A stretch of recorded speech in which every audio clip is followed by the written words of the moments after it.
know who has access to what? This is the Identity at the Center podcast. If you're looking for identity and access management talk, you've come to the right place. And now, on to the show.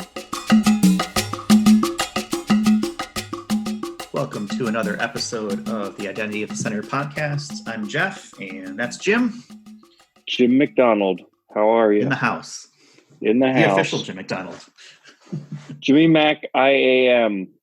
That's you. That's you on Twitter, right?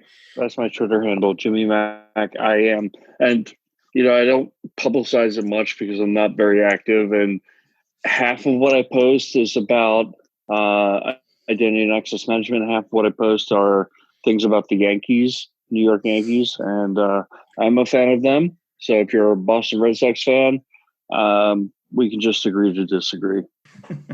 It's surprising that you would be posting anything about baseball on Twitter. That's totally out of character for you. Must be shocking. Must be a shock to you, Jeff. So it's the holiday season, and that means only one thing. Gartner's annual IAM summit in Las Vegas is around the corner. So we're going to be making another trip to Las Vegas. I know some people don't care for Las Vegas, but I like it. I feel like the hotels are designed for entertaining and conferences, so the amenities are usually really on point. What are you thinking about that? I'm a huge Vegas fan. I go there for vacations, and I think it's great for conferences. I think if you've never been or you go infrequently, it can be overwhelming finding your way around, and everything's so busy. Even actually within the conference hall. So Gartner is at Caesars, correct? Yes, it is. It's a big place. It's easy to get discombobulated. So if you can get a chance to get a map of the hotel and the conference center is kind of in the back of the resort.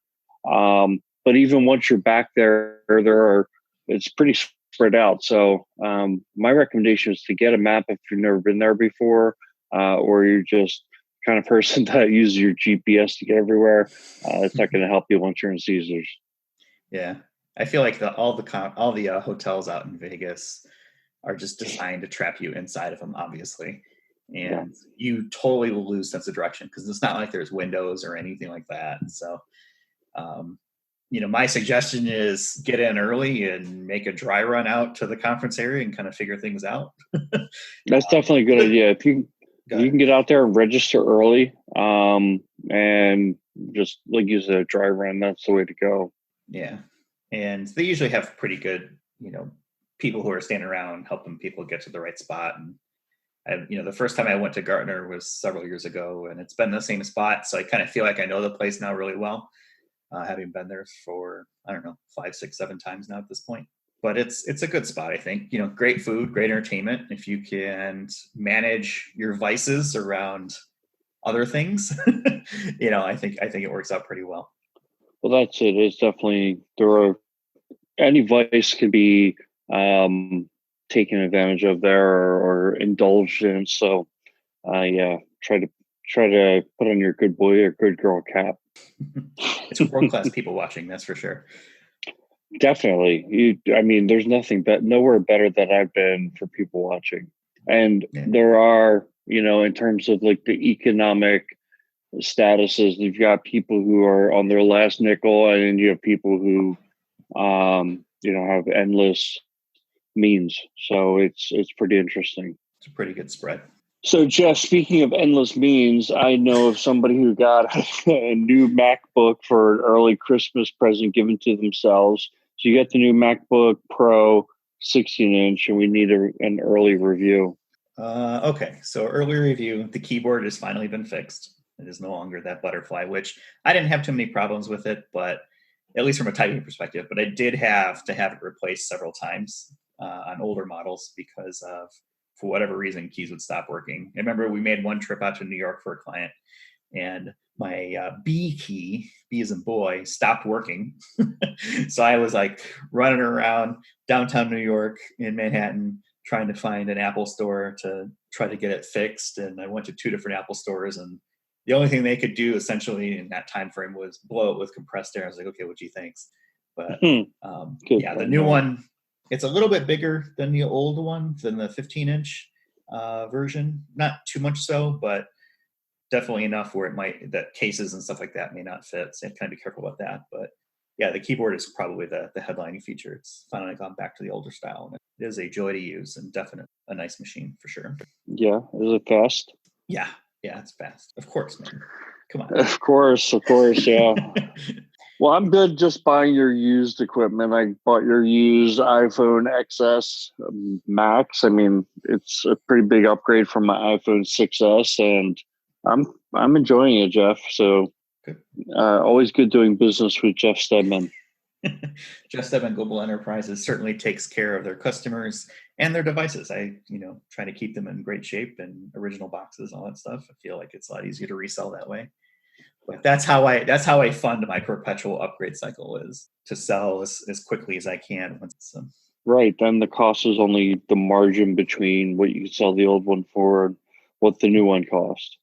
Yeah, exactly. All right. Well, I don't think anyone's interested in hearing my eBay strategies. Why don't we talk a little bit about the IAM summit with Gartner and some of the sessions that are out there? Why don't we start with you? What did you use as a guide for the sessions that you registered? Okay. So as we've discussed in the past, I kind of always go back and forth between focusing on things that are in my lane, as well as kind of expanding my lane or getting into areas where I don't have as much expertise. So I like to kind of split, but areas that are, in my lane, my areas of interest are authentication, multi-factor, and CIAM or CIAM, customer IAM. Those are, when I see, basically I'm trying to spend 50% of my time in areas that are kind of in my lane, or 50% of the sessions that I go to in my lane. And if there's really good ones or speakers that I'm really interested in, specific to those areas, I'm going to hit those, especially around CIAM. So my background in the identity and access management space is I've been in IAM for 15 years. I've been in consulting for 8. So about 7 years prior, 7, 8 years prior to joining Identity, I was an IAM program manager. And my focus when I was in manufacturing was on our dealer websites and all the kind of B2B and B2C space and identity management. And then after that, I was in the financial services industry, and primarily, well, that was really covering all the areas from the banking customer to our the kind of like our dealer network. It was financial services, but it was for a big auto lending organization, as well as our employee workforce, IAM. But so I've really always had that interest in the customer side. And then since I've been with Identity, I'd say in the advisory services space, and I also ran our ForgeRock practice for a while. The focus was around external IAM for the most part for the ForgeRock piece. And then in the advisory, I'd say it's been about 50-50 or maybe 40% customer IAM. And obviously when you're talking about customer IAM, authentication is a big part of that. So that's my area of interest.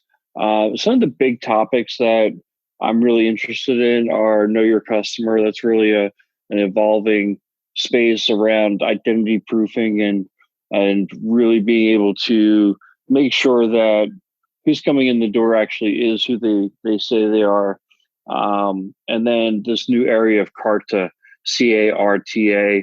I've talked about it on our last podcast.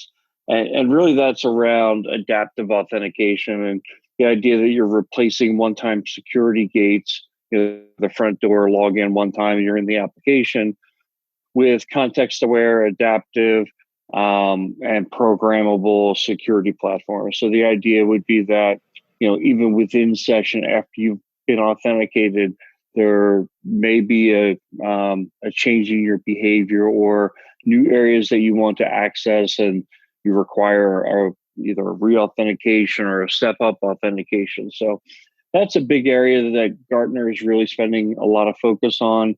and they have a lot of vendors who have emerging solutions in that space. And I really want to spend some time getting aware of that. So, what do you think of those areas, or do you have some big topics that really are interesting you? Yeah, you know, it's funny when you're talking about your background on the customer side. I feel like this is why we make such a good team, because my experience is more on the B2E side. So enterprise type IAM, you know, having run and been part of big programs and so forth on the retail and the manufacturing side. And I'm actually coming up on my 4-year anniversary with Identropy in the consulting space on Friday. So certainly learned a lot over that time. But I think from an interest standpoint, I tend to focus more on the executive level type of information, trying to learn new ways to sell IAM programs to the executive folks. So what are the benefits for it? How do we get things moving forward on that? Because I feel like that's an area that, while I have experience in, I think there's always new ways to get that out there and try to help push things forward. I know that one of the big risks that come out of our engagements as we come out of advisory is, what happens when we walk out the door, right? Does the customer continue on and keep going with the great plan we've built out, or does it die in the vine? So a lot of that comes back to, how do you make sure that the decisions are being made to invest in IAM, whatever it may things forward. So I tend to look for those types of topics. And then kind of like yourself, it's 50-50. It's kind of whatever looks interesting based on the different sessions. But I know I'm looking at a few different ones around CIM, trying to fill in some gaps in knowledge or areas that I don't feel quite as comfortable in and become more well-rounded in the space. So I follow up, I think I would say like a similar strategy when it looks for those different topics. Yeah, sometimes you want to spend an area, even there's a section called IAM 101. It's kind of the basics. And obviously somebody who's been in IAM for 15 years, you're thinking, that's not a session for me. But we find ourselves having to explain IAM at a kind of a fundamental blocking and tackling, rules of the game type level all the time. So going into a session like that can help remind you, okay, yeah, this is a way that you can kind of boil it down. I find those sessions refreshing sometimes, even though, yeah, you're not going to learn anything new about IAM, but you may find a new way to explain it to somebody who doesn't know anything about IAM. And I would imagine a lot of our listeners are in the position where they have to explain IAM to people all the time. And so I find those sessions interesting or helpful.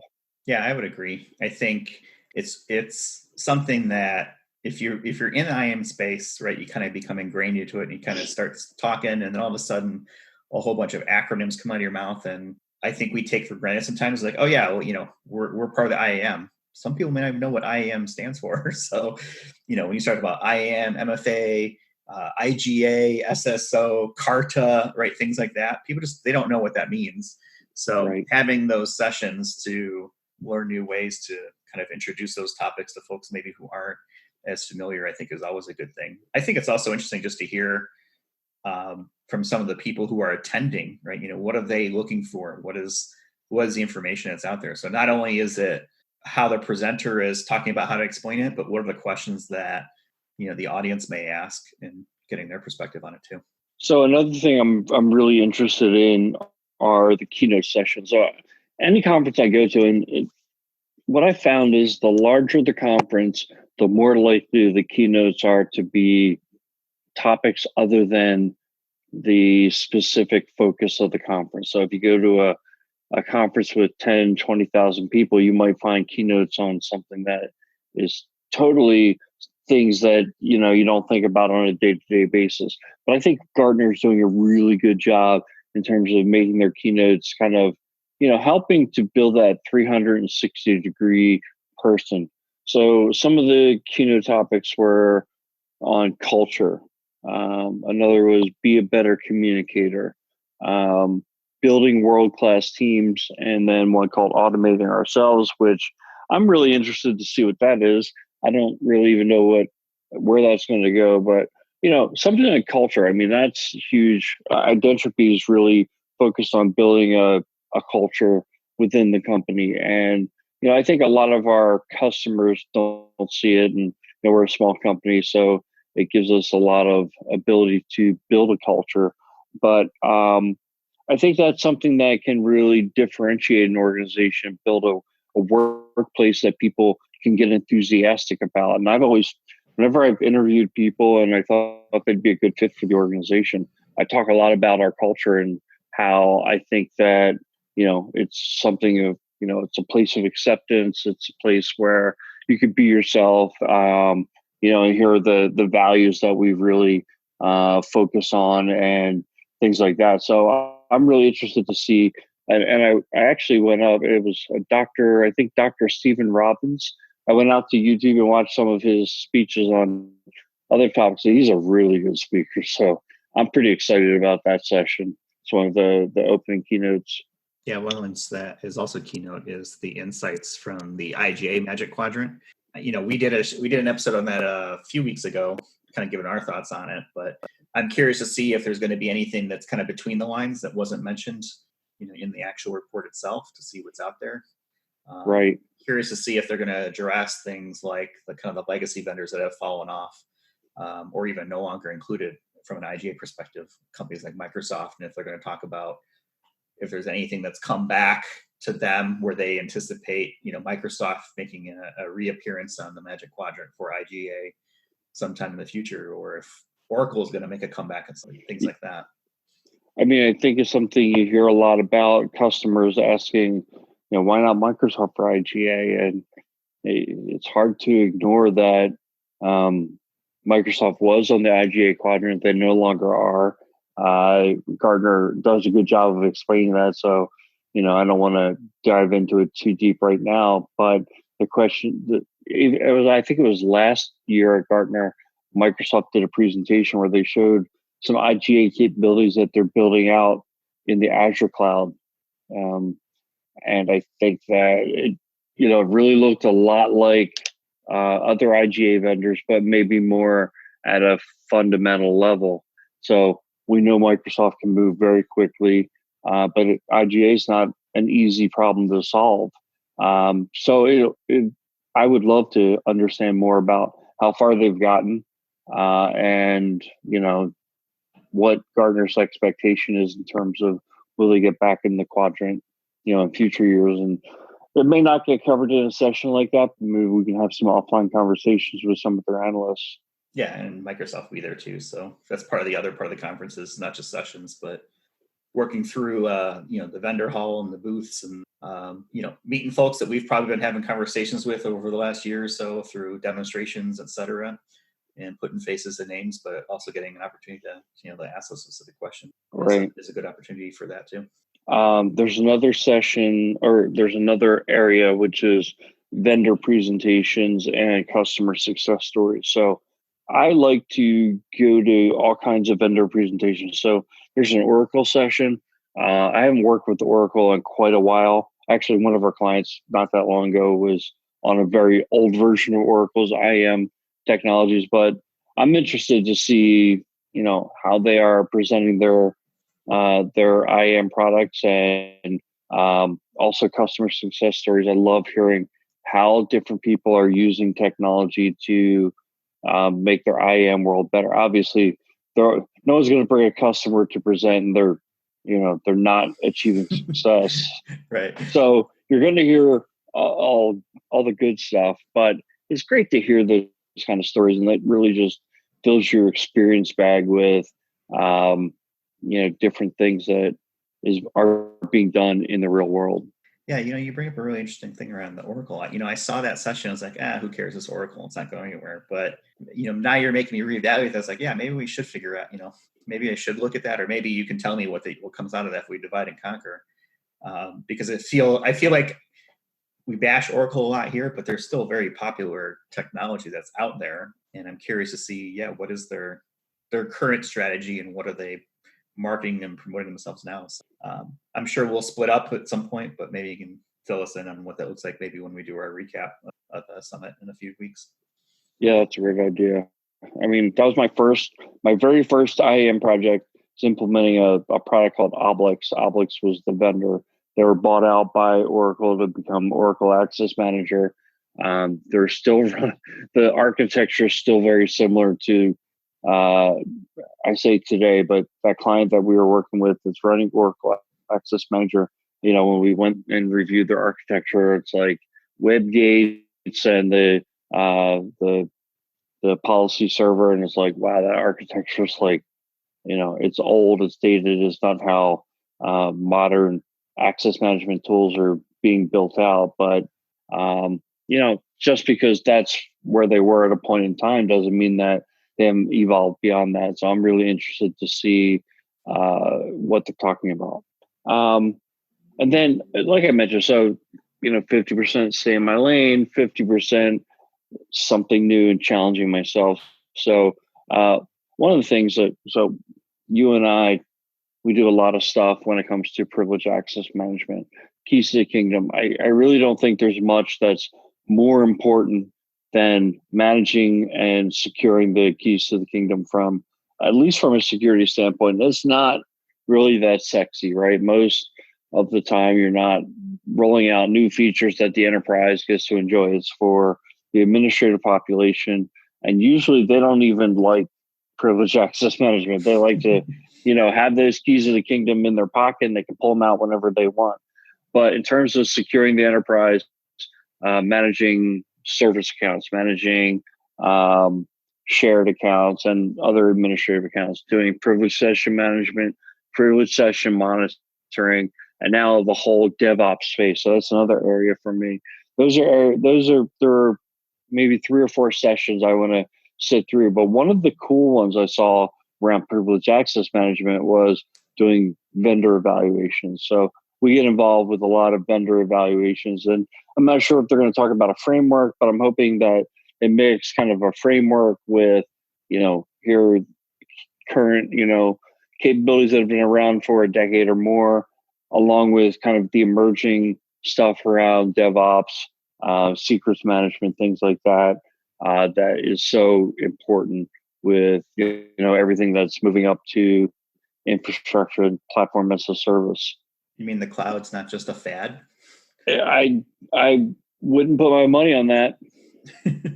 I wouldn't put my money on that. And then, the last area is, I think I've only found like really one session I'm going to be able to hit on this, but decentralized identity and blockchain, because I think this is, it's the emerging tensions. This could be a fad, blockchain and the idea that organizations can kind of set themselves up as an identity provider, but more of a credential provider that other organizations can rely on to verify things. Like we've talked about, like it's almost like a driver's license digitally that you can put in a wallet and use and present as you go from application to application.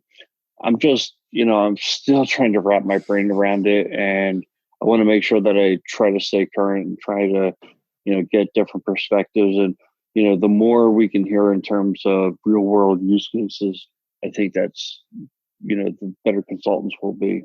Yeah, I feel like I'm still in the same position it was before. I think I finally am getting down to understanding how it works and how it's supposed to work, at least. What I still don't get is what is the enterprise use case that's going to be solved for this. And maybe there isn't one. Maybe there isn't a good one right now. I definitely see the value on the consumer side or government, medical, et cetera. So I keep saying the same things every time we talk about blockchain, but still looking for that enterprise example for it, where it makes sense to build it out rather than, doing one of the more, I guess, current solutions when it comes to identity management for the enterprise level. That's hopefully we can get from a conference to see, some of these emerging use cases. Obviously, if something is ubiquitous, it's at that point, it's like, it's a no-brainer. But leading up to that and kind of understanding and helping organizations, size it up and say whether or not it's for them. At this point, I'd say it's probably not for most of our customers, but I'm thinking there are organizations out there that it probably does make sense for. And they're probably big organizations like the IRS or state governments or universities. And I'm not even sure. So it's just an area that I really need to continue to educate myself on. Yeah, I'm looking forward to seeing when the sign in with blockchain button appears next to sign in with Google and Facebook and et cetera, those sorts of things. How that's going to work. Right, right. So, did you have a chance to go through the Gartner schedule? Were there any particular sessions that lit up your fancy? Yeah, so I finally did. I think I registered for something like 27 different sessions over the course of a 2.5 day conference, which is quite a lot. But here's my strategy for that, right? Is I try, if there is something that I'm on a fence on, or you're not sure how it's going to go, I will pick two sessions that at the same time, so that in case one doesn't pan out, or I feel like it's a bust and not really getting any value out of it, I have a quick way to flip over to a different session. So, if I have two sessions at 9:15, I can pick the one that's my primary and go to that one. And if it's not good, I have an easy way to flip over to another session. So lot of That's a really good sessions. idea.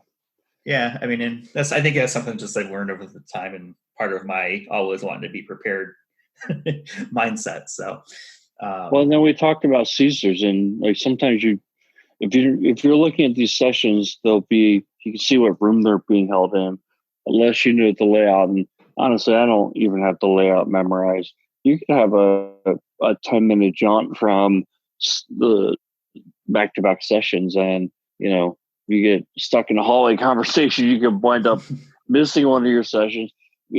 My perspective is, unless there's something that you just have to get to try to be flexible, because you have an opportunity to make a serious connection with somebody. That's probably going to provide you more value than sitting in a session that you're kind of on the fence with anyway. Oh yeah, definitely. I mean, this is as much a networking event as anything. Plus, if you go on the website or even in the app, you can download all the sessions once they're made available. So I looked at it earlier this morning, and they only have like 6 or 7 different PDFs that are set up. But I would imagine over the next couple of weeks, as we get closer to the conference, typically Gartner does a pretty good job of pulling it all together, and then basically just you have a download all button that'll drop all of the session information into a zip file for you, and you can kind of peruse them. You don't get the presentation of it, but at least you get the information from the slides. So I would definitely prefer to have conversations with folks that are out there, because I know I can always read things up later if need be. Make sure you pack your business cards, Jeff. Everybody Everybody wants paper business cards these days, right? No, I'm not a fan of the paper business card. I am a fan of LinkedIn. I feel like I get way more done on LinkedIn when it comes to professional networking than just having a card. So I'm more apt to say, look me up on LinkedIn. So much so that I've created my own custom URL for it. So justedmond.com points you right to my LinkedIn page. Nice. It's a lot easier than handing out a business card. Nice. That's my pro tip. As far as sessions go, there's a few that there's several I think that are interesting. I think one of the first ones that comes up is Ian Glazer is either hosting or is part of a panel about the skills and experiences of identity practitioners. And I'm going to assume that this is based on the survey that was done as part of the ID Pro organization. And in full disclosure, I am a member of ID Pro. But they did a great survey recently where they talked about some of the different skill sets that are out there. And I'm sure he'll talk about some of the interesting findings and who else will be on the panel, et cetera. I feel like that can be its own episode itself. There was one question specifically I remember from the survey around how long did it take you to feel that you're a proficient identity professional? And the most common answer was somewhere between 5 and 10 years.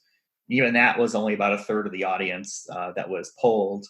The second most popular was 2 to 5 years, which I feel like that's still a little bit short based on how big IAM can be, but maybe that's on a specific use case. And then the other big chunk was, I still don't feel proficient, no matter how long you've been in it. So, that was like 24% of the people. And I will vacillate between 5 to 10 years of of feeling like where I kind of was getting it, even though I have over 15 years now at this point. And the I still don't feel proficient, because something new comes all the time, right? And it's like, okay, I need to learn about this, and things change, et cetera. So depending on the day, I may go back and forth, but I'm Yeah, curious it's to see what the subjective. panel will bring up.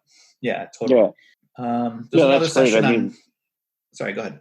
no, I was gonna say that's great because I kind of feel the same way sometimes. It's like, it's going back to our what we're thankful for podcast, and I said, I'm thankful for this industry and how, we all know that change is bad, right?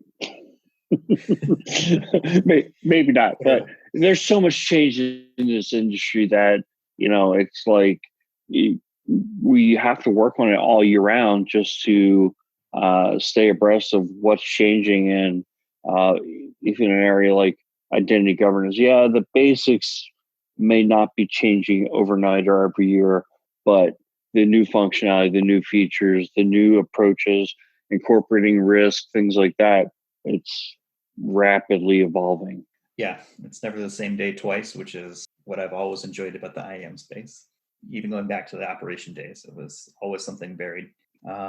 Another session that I'm looking at is around best practices for consumer customer IAM. I feel like companies and our customers are always asking what are the best practices in different spaces. So I'm interested to hear and see what other companies are doing and what that presentation is about, so that I can see if they're driving with kind of what we're still thinking, or if there are new additions or changes that we need to make to some of the strategies that we developed for that. And then the last one is around, there's another panel around the big three identity as a service providers talking about identity. So Amazon, Google, and Microsoft are all going to be on the stage at the same time. So those are three major heavy hitters in the space. They drive a lot of what's being done from an identity perspective, especially on the consumer side of things, because of the sheer volume that they're doing. So I want to see what they're going to bring to the table. What do they see currently happening, and what are some of their future projections around identity? Yeah, I mean that's a huge one. Almost, I think every organization out there has at least dipped their toe in the water with probably one of those three major players in the infrastructure as a service space. I definitely want to attend that session as well. That's on the last day of the conference too. So one of the things that I found interesting is the layout of the conference. So obviously, Monday they get off kind of a later start. I think the registration is at like 2 p.m. Or they run it from 2 p.m. to 6 p.m. The idea being that I guess they expect a lot of people are traveling into Vegas on Monday morning. But Tuesday is, you get started at 8:30 a.m. I think sessions run until like 8 p.m. that night. So me personally, I'm not planning on doing sessions Tuesday night, even though there are a few there that look kind of interesting. I may, add a few to my agenda to, have a go depending on how I feel. But a lot of times what's going on, I think everybody who ends up going to the conference, you get out there, you start networking with people. You're probably already getting emails that invite you to some of the host suites or after hour suites. And I recommend getting out there. I think networking is a huge part of this. And, the conversation you're going to have with people in all different roles and all different companies is what this thing is really all about. Because like you said, I mean, everything's going to be available to you after the conference, so you can watch session recordings for sessions that you missed. But I think getting out there and meeting folks is going to be a big key to the value you get out of this conference. Me personally, a lot of what I mentioned a lot of the conferences that I'm hitting, so I'm going to a lot of the different vendor led sessions. So I'm going to one by Okta, one by Ping, one by ForgeRock, one by Auth0.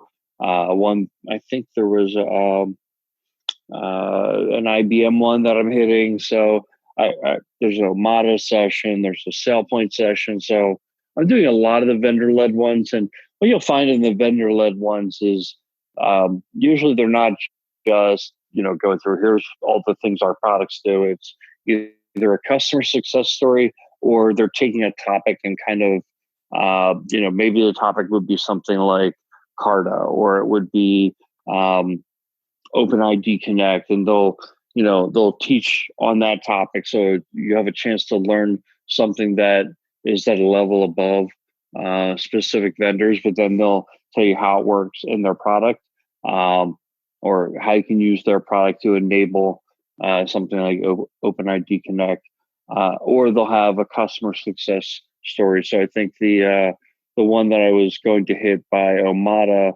was a customer success story from Swarovski. So it's like, hey, that's a brand I'm aware of. And it's something where I'd like to hear what they have to say and how they've used identity and access management to be a better company. Yeah, those are all good points. I think there needs to be a balance. I mean, you could literally spend 12, 14 hours at the sessions and just going through the conference. But from a consulting standpoint, I feel like you need to leave time to have conversations with vendors and, attend these after hours events, et cetera, as much as possible, but also get work done too. So, and I'm sure other folks and attendees have the same issues, right? They're out there for most likely an entire week, either flying out Monday or early Tuesday and then flying out either Thursday night or Friday. And it's a big chunk of time to be gone from the office, and things start to pile up. So I feel like last time at the last conference we were at in Seattle, I didn't do as great a job just because of a lot of things that were going on from a work perspective, trying to keep up with everything. So I'm trying to have a little bit more balance on this one if I can. The other thing too is we're going to be at the Savient conference on Monday, which I think is so smart of them, right? Most people are going to fly in on Monday, so why not just fly in on Sunday and attend the Savient conference and then stay for the Gartner conference? So I think that's just a super smart way to do it. I agree. Yeah, I think that more organizations ought to do that as well. Pile on. Yeah, it comes tough though because there's only a handful of identity management conferences. So I think the smart ones would, if they're not big enough to have their own kind of event that draws a lot of people, to try and glom on to some of these other conferences like Identiverse and IAM. And, RSA is always huge, but RSA is also expensive to attend. So maybe trying to find a partner conference makes a lot of sense. Right. Agreed. So that's all I have. I'm really excited about the conference. I'm excited about going to Vegas again. And, one of the great things for me for going to Vegas is eating. And, I think one thing is I think Gartner does a really good job in terms of, having good food, having good refreshments. But I mean, beyond that, at night, there's so many great restaurants. Some of for anybody who's listening, who's staying at Caesars or obviously the conferences at Caesars, there's a buffet there. I think it's called the Bacchanal. And if you can get in there, and that to me is the best buffet in all of Vegas. I've gone a few times now, and it's like, if you like seafood, especially, it is the premier buffet that I found. Yeah, I'm going to second that. I think it's pretty amazing. I mean, even if you don't eat a lot, there's just so many choices. You can have fried rice and fried chicken and sushi. I mean, it's just like, get whatever you want. Everyone's happy with it.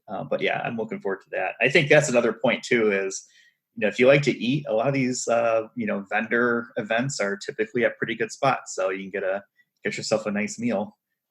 When I was an Identropy customer, I attended an Identropy dinner, and boy, that was good. So certainly take advantage of that too. Another thing I'd say is that, if you miss the room block at Caesars, well, there's obviously a lot of hotels or resorts to stay at. We stay over at the Cosmopolitan. So if you're a Marriott Rewards member, you earn points. The thing is, the Cosmo gets very expensive if you're booking last minute. The one thing I saw, I got an email recently where they were running a special, like buy one night, get one free. I was like, wow, that's a good way to do it. Obviously, there are less expensive resorts than the Cosmo, but I think the Cosmo is just, I really enjoy staying there. It's a really cool hotel. Yeah, I'm a fan of the Cosmo. I think that's probably my favorite spot on the Strip. One thing that's always a challenge, though, is how much time do you actually spend in your room, though, when you're in Vegas? So it's kind of like that balance that you have to strike. Right, exactly. All right. Well, I think we're probably in pretty good shape for this week. We'll see you hopefully at the conference. And then if you have any questions, feel free to email us at questions@identitycenter. Continue to thank you all for listening and sharing the show with other folks. And we'll be talking with you in the next one. You've been listening to the Identity at the Center podcast. To access all episodes, visit identityatthecenter.com.